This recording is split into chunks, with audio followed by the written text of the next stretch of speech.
Rod গাড়বে, ওয়ালে একটা metre board লাগাই দিবে, ভেতরে একটা সার্কিট ব্রেকার লাগাবে, লাগিয়ে দিয়ে সে ওখান থেকে চলে আসবে, তার কাজ শেষ।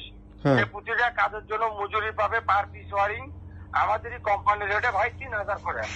একটা কাজে সে টোটাল 12,000 টাকা পাবে শুধু মজুরি। মালামাল টালামাল সব আমাদের, ও শুধু হাতের কাজটা করে দিবে। এখন আপনার এখানে ছেলে পেলে আছে মেলা, এদের মধ্যে ভালো কে বা গরিব ছেলে কি আছে, তার সাথে কথা বলে কাজটা দিয়ে দেয়। গরিব তো সবাই। এখন আপনি আসবেন কোন সময়? ভালোভাবে করতে পারবে। আপনি আসবেন কোন সময়? আপনি আসবেন কোন সময়? আমি আজকে গেলে একটু কথা বলে লোক পাঠিয়ে দেবো কালকে ভাই। তার আগে কথা বলি, তারপর কি বলে তারপর কি আমি আপনার জানাবো। নাম্বারটা একটু বলেন, আমি লেখা নেবো। আপনি কোন কোন গ্রামে কাজ করবেন? মানে গ্রামে এক জায়গায় না, এক জায়গায় না, আপনার ওই অভিযোগ কেন্দ্রে আনবে। একটা টাওয়ার আছে, 4টা টাওয়ারই কাজ হবে, ওটা গেট না। কোন কোন জায়গায়? কোন কোন জায়গায়? শুনেন আমার কথা, শুনেন। আমি বলি, আপনি কোন কোন জায়গায় কাজ করবেন, ওই ছেলের কোন কোন জায়গায় সুবিধা হবে, তাহলে আমি ওই এলাকা আর ওই ছেলের নাম্বার দিব। কি হবে সেটাও বলি।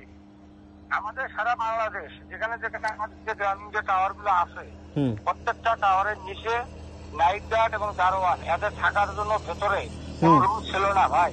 তারা যায় ইঞ্জিল আছে না, ইঞ্জিলের মধ্যে ঘুমাইতো। আমরা যা বসতে পারতাম না, বাইরে বেঞ্চিনে বসা লাগছে, কষ্ট হয়েছে। ওই একটা করে রুম হয়েছে সারা বাংলাদেশ।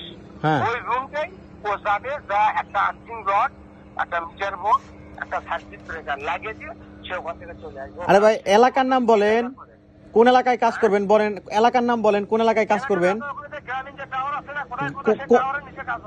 কোন কোন জায়গায় টাওয়ার আছে নাম বলেন। আরে ভাই, আমার কথা বুঝেন নাই আপনি? বলতেছি আপনার কোন কোন টাওয়ারে কাজ করবেন, এলাকার নাম বলেন, তাহলে ওই এলাকা ওয়ারিজ আমি লোক পাঠায় দিব।